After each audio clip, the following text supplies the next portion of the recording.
Hello everyone, मेरा नाम अनुराग है। तो जैसे मैंने आप लोगों से कहा था कि हम लोग कुछ दिनों बाद एमएजी वन की प्रीवियस ईयर के पेपर्स करेंगे, तो आज हम उन्हीं को करेंगे। तो हम हमारे पास 2010 से पेपर अवेलेबल हैं। तो हम जून 2010 से लेके अभी तक हमारे पास जितने भी पेपर अवेलेबल होंगे, हम उनको करेंगे। तो बेसिकली इसमें हम दो ट्रिक अपनाएंगे। एक, हम पूरे प्रीवियस ईयर के पेपर सॉल्व करेंगे। दूसरा, हम यूनिट वाइज करेंगे। जैसे चौसर है, तो चौसर में जितने भी यूनिट वाइज क्वेश्चन पूछे गए हैं, हम उनको करेंगे। क्योंकि एक्चुअली ये पेपर बहुत लेंदी है ना, तो इसे हमें क्या करना पड़ेगा, नहीं हम इसे पेपर को आपको बहुत ज्यादा डिवाइड करना पड़ेगा, तो ताकि हमारे पास आसानी से हो पाएगा। तो अब ज्यादा टाइम वेस्ट ना करते हुए अब हम क्लास को स्टार्ट करते हैं।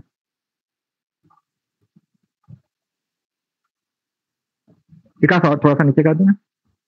जैसे कि आप लोग देख रहे हैं, ये जून 2010 का पेपर है।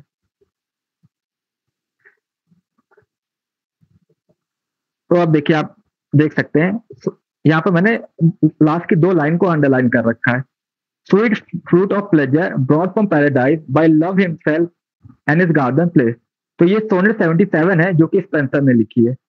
अब मैं आप लोगों को एक फोटो दिखाऊंगा, तो आप लोगों को बहुत आसानी हो जाएगी उस फोटो के थ्रू आपको चीजों को समझने में। विकास, एक सेकंड रुकना, मैं तुम्हें एक फोटो सेंड कर रहा हूँ, प्लीज वही स्क्रीन पे शेयर कर देना।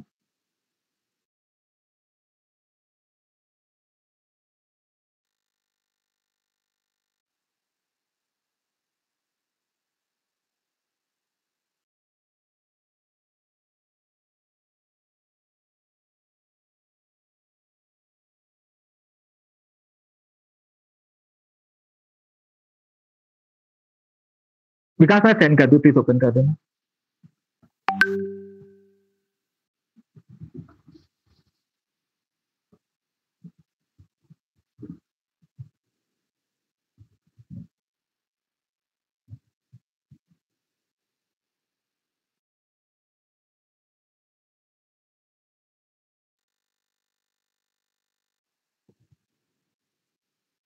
विकास, मैंने फोटो सेंड किया, तुम्हें प्लीज ओपन कर देना।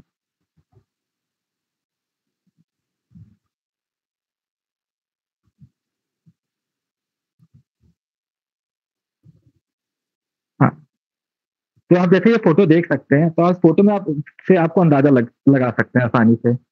एक्चुअली ये कहा जाता है क्यूपिड, जिन्हें गॉड ऑफ लव भी कहा जाता है, तो ऐसा माना जाता है कि वो हेवन से एप्पल का फ्रूट ले आए थे, और उन्होंने क्या किया था, अपने गार्डन में जाके उसको लगा दिया था। जैसे कि आप उसकी लाइन में भी पढ़ सकते हैं, सोनेट 77 की। विकास, हाँ हो गया, अब पीडीएफ ओपन कर लो प्लीज, वही वाला। तो इस फोटो से आपको आसानी होगी समझने में।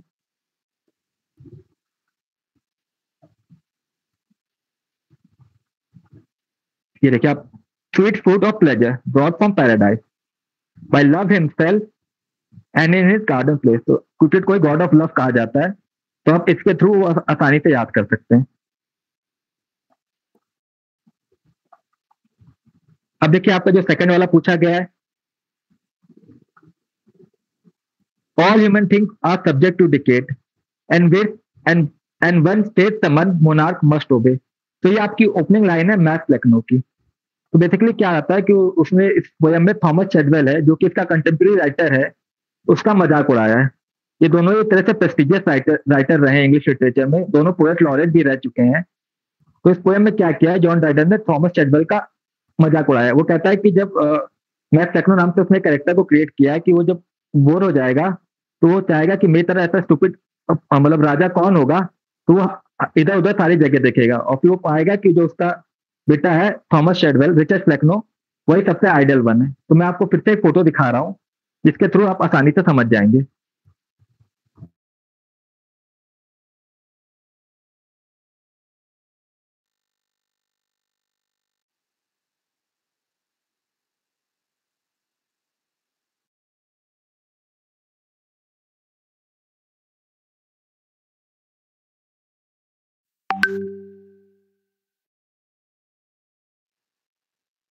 विकास, मैं तुम्हें फोटो सेंड कर दी, प्लीज ओपन कर देना।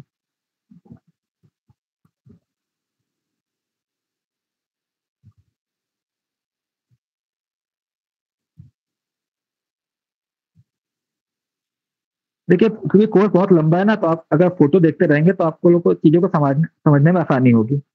और वॉइस में, अच्छा, बाकी लोगों को भी आवाज में दिक्कत आ रही है कि सर कोई दिक्कत आ रही थी, प्लीज आप लोग बता दीजिए। Mahendra sir, Bhupen sir. अ, नो सर, ठीक है आवाज।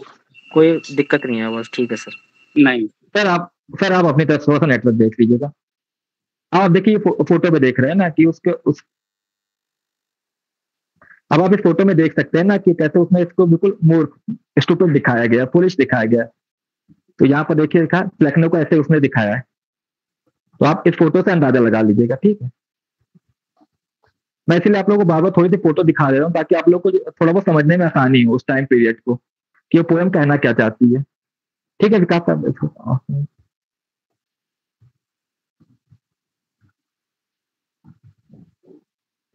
विकास पीडीएफ ओपन कर दो।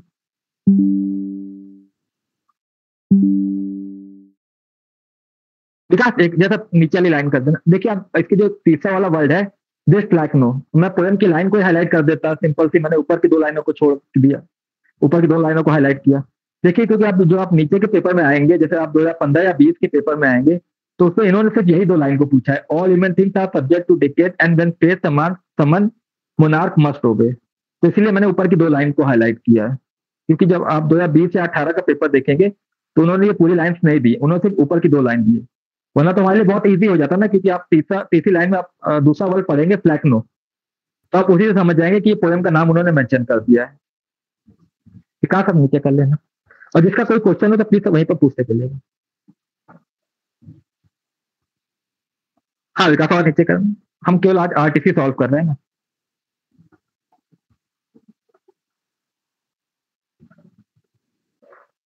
अब हम लोग दिसंबर 2010 के आरटीसी में आ रहे हैं।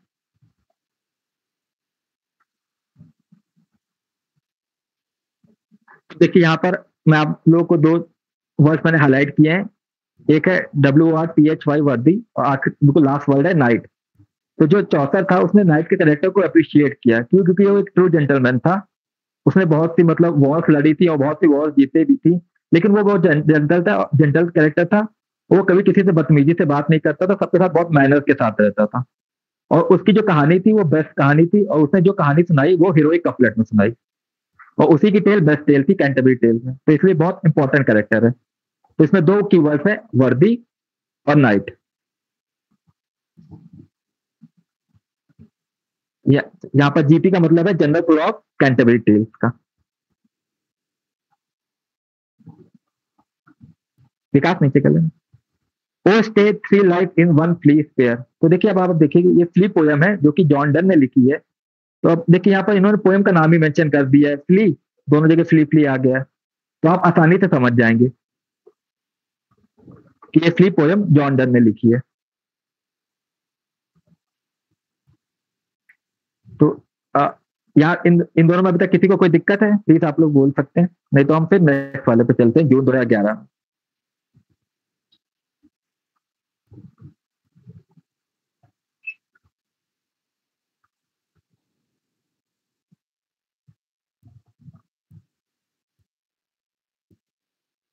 ओके अब देखिए यहाँ पर मैंने आप लोगों को बताया था मैथ लखनऊ कितनी इंपॉर्टेंट है, उसमें भी पूछी गई, देखिए इसमें भी पूछी गई है। प्रिंस और थ्रोन। तो प्रिंस राजा के बेटे को कहते हैं, और थ्रोन वो जिस गद्दी में बैठता है। विकास जो मैंने अभी तुमको फोटो सेंड की थी, अभी लेटेस्ट वाली फिर से दिखा दो, तो उससे ये लोग समझ जाएंगे।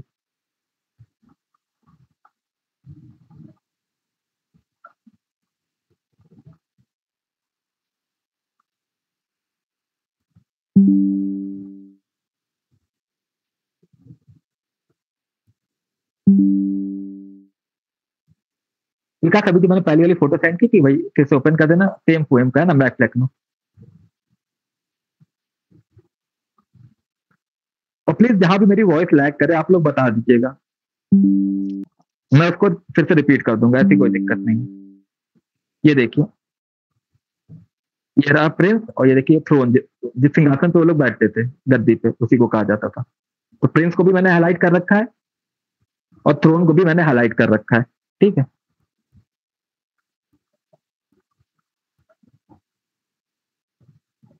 हाँ विकास।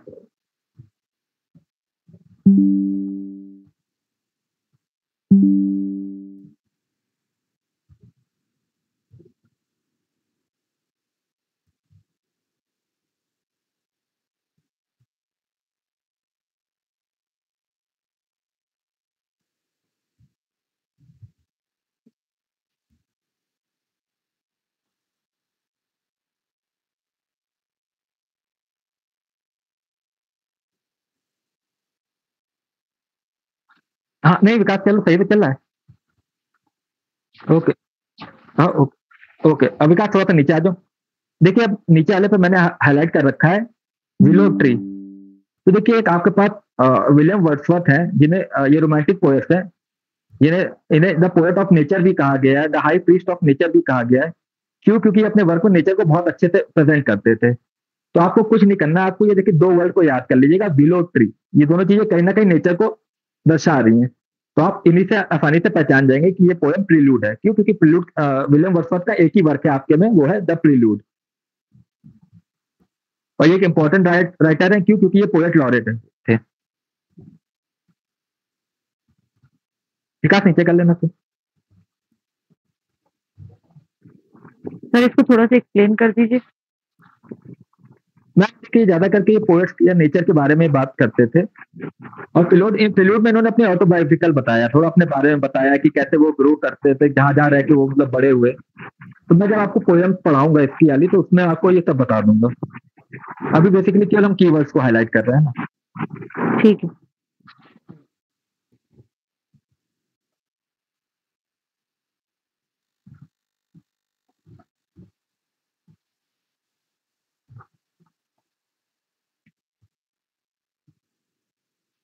देखिए आप इस पे क्या कहते हैं, ये एक चॉन्टिक्लेयर है, जो आप लोगों ने ननफिश टेल पढ़ी होगी, तो उसमें वो जो रूस्टर होता है उसका नाम चॉन्टिक्लेयर होता है।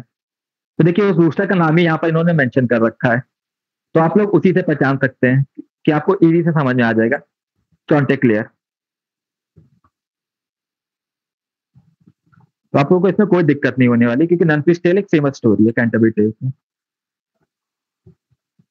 हाँ महेंद्र सर, आप लोग को किसी को कोई दिक्कत आ रही है इसमें, क्योंकि आप लोगों ने इस कहानी को पढ़ा है। No sir. गार्गी।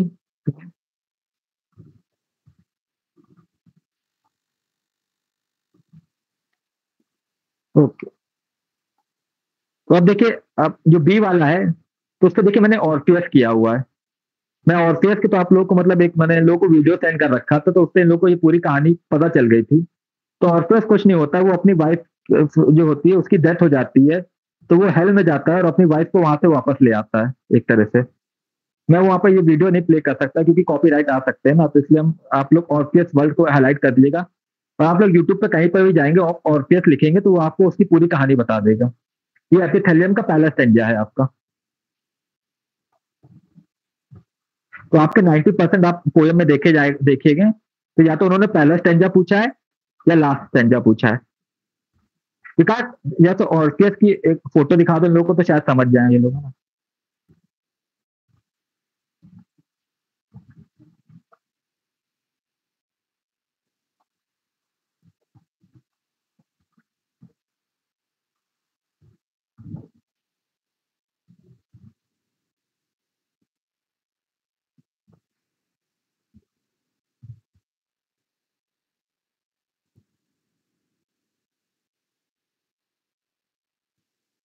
विकास पहला वाला खोलो।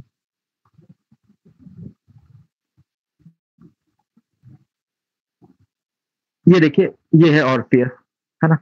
ये ग्रीक गॉड है एक तरह से। विकास, इसमें जो तुम्हारे पास थर्ड इमेज है वो भी ओपन कर देना, उससे समझ में आ जाएगा।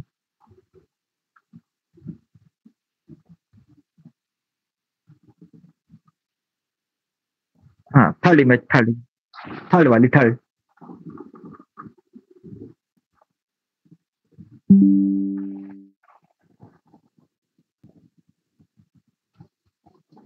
तो अब आप लोग ये देख सकते हैं, ये इसकी वाइफ है जिसकी डेथ हो गई, तो ये अपनी वाइफ की स्पिरिट को मतलब हेल्थ से ले आता है वापस। तो ये स्टेंजा आपको वही बता रहा है, एपिथेलियम का ये पहला स्टेंजा है और बहुत इंपॉर्टेंट है। क्योंकि आपके पेपर में ज्यादा करके 90% या तो उन्होंने पहला स्टेंजा पूछा है या आखिरी स्टेंजा पूछा है।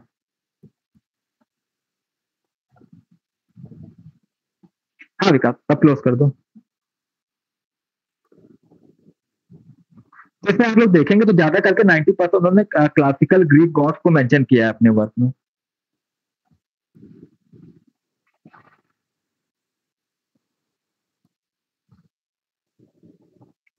विकास नीचे कर लेना।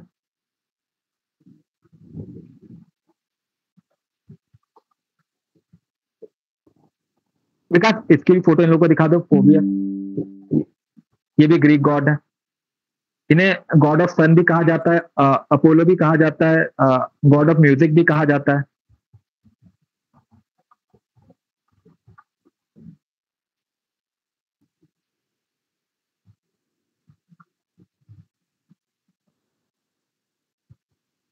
विकास फोबियस का ही गॉड लिख देना तो सही इमेज आ जाएगी।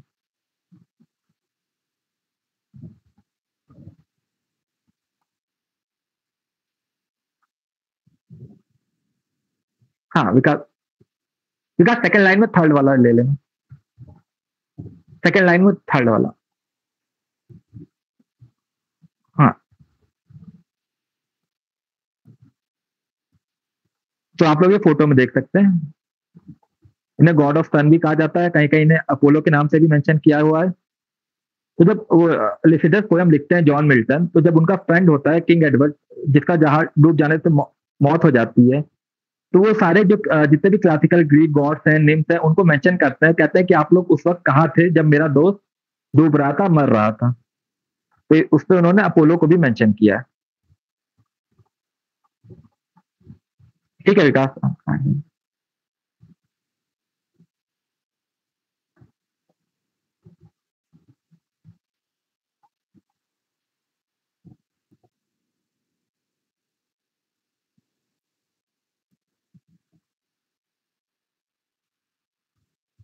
हाँ विकास, डी वाला ओपन कर, नीचे वाला भी। तो देखिए, रॉबर्ट ब्राउनिंग एक बहुत ज्यादा फेमस विक्टोरियन पोएट था, और इसके ज्यादा करके वर्क ड्रामेटिक मोनोलॉग होते थे। तो ड्रामेटिक मोनोलॉग उसे कहते थे कि जहां पर एक स्पीकर होता था और जो भी रीडर होते थे वो साइलेंट लिसनर होते थे। तो स्पीकर हम लोग को अपने बारे में बता रहा होता है, और हम लोग क्या होते हैं, साइलेंट रीडर होते हैं, जो केवल उसकी बातों को सुनते हैं, उसमें कोई क्वेश्चन वोश्चन नहीं करते हैं। तो यहाँ पर आप देखिए कि पोएम का नाम ही उन्होंने मेंशन कर दिया, फॉरफिया लव। हालांकि पोएम का नाम है फॉरफिया लवर, जो कि लिखी है रॉबर्ट ब्राउनिंग ने। तो इस पोएम में कुछ नहीं होता है, जो लवर होता है वो एक तरह से साइको दिखाया जाता है। तो वो क्या करता है, फॉरफिया को मार देता है, और ताकि उसकी जो बिलवड है वो कहीं और ना जाए और पूरी जिंदगी उसी के पास रहे। तो ये कहानी है इसकी। तो आप लोगों को सिंपल रहेगा, देखिए पोएम का नाम ही उन्होंने मेंशन कर दिया, फॉरफिया लव। और ये एक इंपॉर्टेंट पोएम है, क्योंकि रॉबर्ट ब्राउनिंग एक इंपॉर्टेंट राइटर है विक्टोरियन एज का।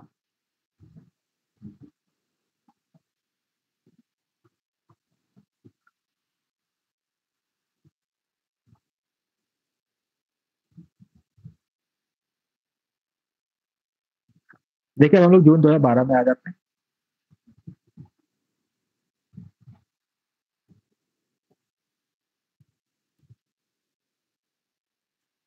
तो देखिए, फिनिक्स वर्ल्ड, आप लोगों ने अगर हैरी पॉटर की मूवी देखी होगी तो उसमें एक वर्ल्ड दिखाते हैं जो कि मतलब अपने आप खत्म हो जाती है और फिर बाद में दोबारा रिबॉर्न हो जाती है अपने ही एशेस से। तो मैंने यहाँ पर जितने लोग थे उन सबको वाला वो वीडियो दिखाया हुआ था। गार्गी आप लोगों ने देखा था ना, गार्गी, विकास, महेंद्र सर।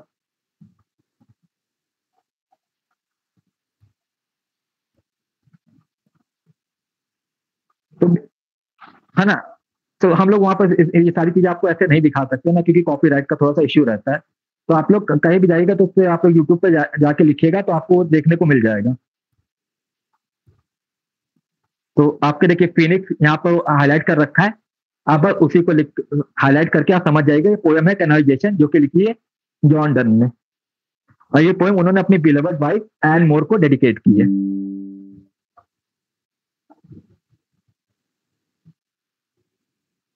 फिर आगे नीचे विकास, थोड़ा सा नीचे कर लो। तो अब देखिए यहाँ पर आपको लव वर्ड को हाईलाइट कर देना है, और वुमेनहुड को। तो वुमेन, क्योंकि एडमंड स्पेंसर पहले से ही शादीशुदा थे, तो इनकी दूसरी शादी हो रही थी एलिजाबेथ बॉयल से। तो ये पोएम उन्होंने उन्हें डेडिकेट की थी। तो पोएम 365 लाइन्स की है, जो कि एक साल को रिप्रेजेंट करती है, और 24 स्टेंजा है जो कि एक सिंगल डे को बताते हैं। तो आपको देखिए ओल्ड इंग्लिश है, आप लोग ऐसी सारी चीजों को, वर्ड्स को नहीं समझ पाएंगे, क्योंकि मॉडर्न इंग्लिश एक तरह से पूरी चेंज हो चुकी है। आपकी इंग्लिश 3 पार्ट में डिवाइड है, एक ओल्ड इंग्लिश, एक मिडिल इंग्लिश जो कि चौसा के टाइम पे थी, और एक मॉडर्न इंग्लिश जो हम लोग आज बोलते हैं। तो देखिए लव है, उसकी स्पेलिंग आप लोगों को आराम से समझ में आ जाएगी। वुमेनहुड है, ये दो वर्ड से आप समझ जाइएगा कि पोएम एपिथेलियम है, जो कि लिखी है एडमंड स्पेंसर ने।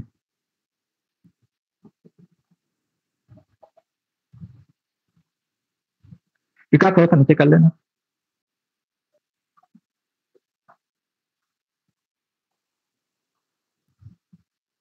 अब यहाँ पर तीसरा है बॉर्न टू नो फ्रॉइड।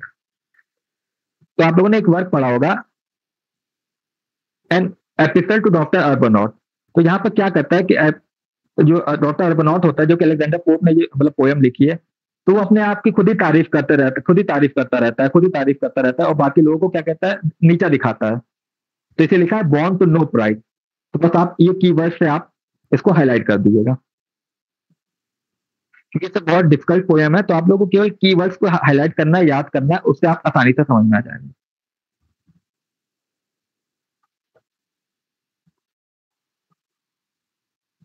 अब देखिए, अगर मैं चाहता तो यहाँ पर आपका जो लास्ट वर्ड है, did he who made the lamp make the, तो लैम्प पोयम लिखी है आपकी विलियम ब्लेक ने।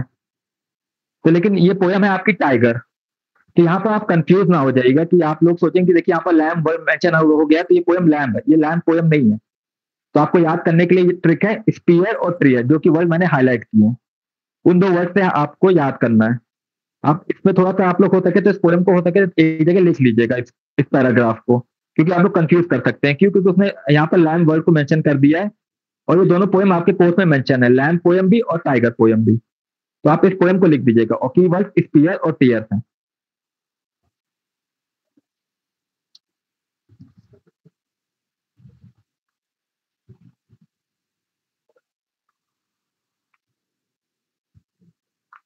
आप लोग दिसंबर 2012 के में आ रहे हैं।